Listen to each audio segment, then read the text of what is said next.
I'm disappointed in President Putin. Very disappointed in him. So we're going to have to look, and I'm going to reduce that 50 days that I gave him to a lesser number because I think I already know the answer what's going to happen. Russia moved up the deadline. It's now 10 or 12 days. Is the sanction the same that you're going to slap a 100% tariff on anybody who does business with Russia? So what I'm doing is we're going to do secondary sanctions unless we make a deal, and we might make a deal. I don't know. So, Russia could be so rich right now. Instead, they spend all their money on war. They spend everything on war and killing people, and it doesn't make sense to me. I thought he would want to end this thing quickly. I really felt it was going to end, but every time I think it's going to end, he kills people. Mr. President, what about Russia and Ukraine? You're talking about ceasefires. What's the latest? I would have said 5 times we would have had a deal. I've spoken to President Putin a lot. I got along with him very well, but 5 times, and every time 4 times maybe, but we've had discussions, you and I have had discussions. Yeah. We thought we had that settled numerous times, and then President Putin goes out and starts launching rockets into some city like Kiev and kills a lot of people in a nursing home or whatever. You have bodies lying all over the street. And I say that's not the way to do it. So we'll see what happens with that. I'm very disappointed. I'm disappointed in President Putin. Very disappointed in him. So we're going to have to look, and I'm going to reduce that 50 days that I gave him to a lesser number because I think I already know the answer what's going to happen. Do you think he's been lying to you about his intentions in Ukraine?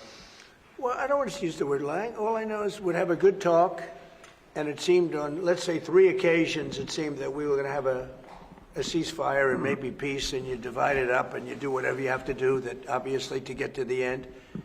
And all of a sudden, missiles are flying into Kiev and other places. And I say, what's that all about? I spoke to him 3-4 hours ago, and it looked like we were on our way. And then I'd say, forget it, and I'm not going to talk anymore. This has happened on too many occasions, and I don't like it. I don't like it. Russia moved up the deadline. It's now 10 or 12 days. Is the sanction the same that you're going to slap a 100% tariff on anybody who does business with Russia? So what I'm doing is we're going to do secondary sanctions unless we make a deal, and we might make a deal. I don't know. You don't know. It's we've done so many peace deals. This is the one I started out with, and I know. President Putin called me. He wanted to know if I could help him with Iran. I said, no, I don't need your help with Iran. I need your help with Russia. And so that's the one deal that continues to linger. And, we're losing 5,000. They're losing. I'm not losing. You're not losing. But 5,000 Russian and Ukrainian kids a week are dying. And that's not mentioning the people that are dying also in towns where, he's lobbing missiles into certain towns like Kiev. And he's got to make a deal. It's too many people are dying. It's a really bloody war. And the 5 is now, they're really telling me that number is obsolete. It's like 7. That's terrible. So you have 7,000 Russian and Ukrainian soldiers dying every single week for no reason whatsoever. So you would think, based on common sense, you would think he'd want to make a deal. We'll find out. Have you had any other through any channels conversations with the Russians reiterating this? In what? Reiterating this new pressure and deadline. We're going to have you're the press. I'm reiterating it to you. I'd say 10 to 12 days. I'll announce it probably tonight or tomorrow. But there's no reason to wait. If you know what the answer is going to be, why wait? And it would be sanctions and maybe tariffs, secondary tariffs. You know what a secondary tariff is. And look, the Russian economy, I don't want to do that to Russia. I love the Russian people. They're great people. I don't want to do that to Russia. But this thing, they're losing a lot of Russians. They've lost 1 million Russians. And that's the, sons. That's the sons and daughters of Russian families. They leave the house. They go, bye, Mom, bye, Dad, and then they get blown away. And Ukrainian, too. Look at Ukraine. It's a disaster what's happened there. But it continues to go on. As you know, we made a deal where the European Union is essentially involved, but it's NATO, and we're we're supplying weapons to NATO. NATO's now paying because the United States, because of Biden's in for $350 billion, the European nations are in for about $100 billion. Should be the opposite way, by the way, because we have a big ocean in between. Should be the opposite way. But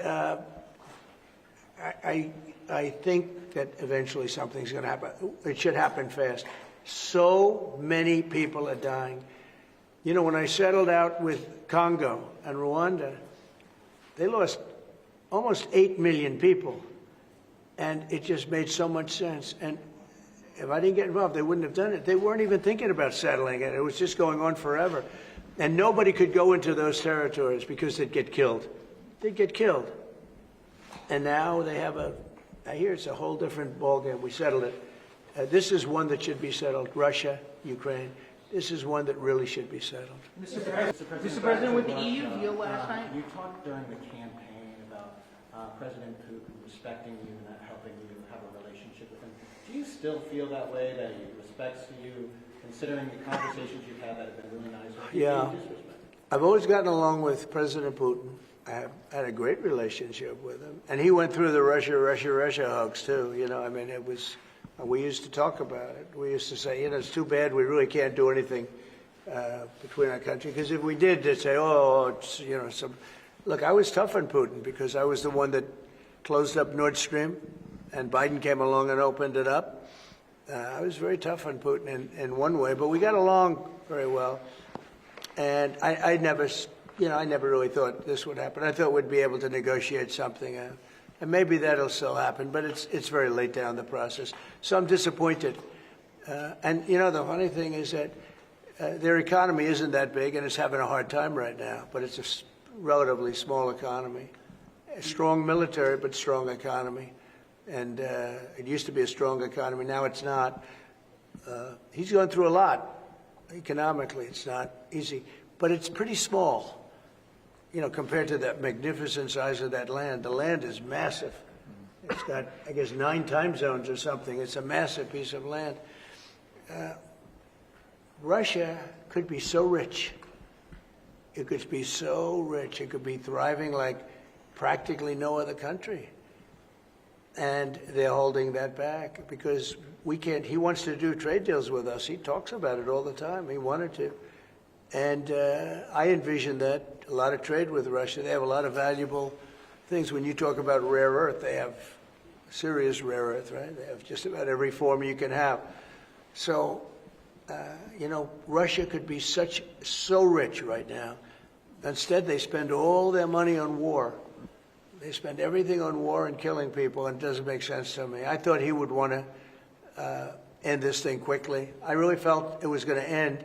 But every time I think it's going to end, he kills people. Could a meeting help, and are you considering, has been proposed? I don't know. I'm not, you know, I'm not so interested in talking anymore. He talks, we have such nice conversations, such respectful and nice conversations, and then people die the following night with a missile going into a town and hitting, I mean, recently, I guess, the nursing home, but they hit other things. Whatever they hit, people die. So, I don't know. We'll see what happens.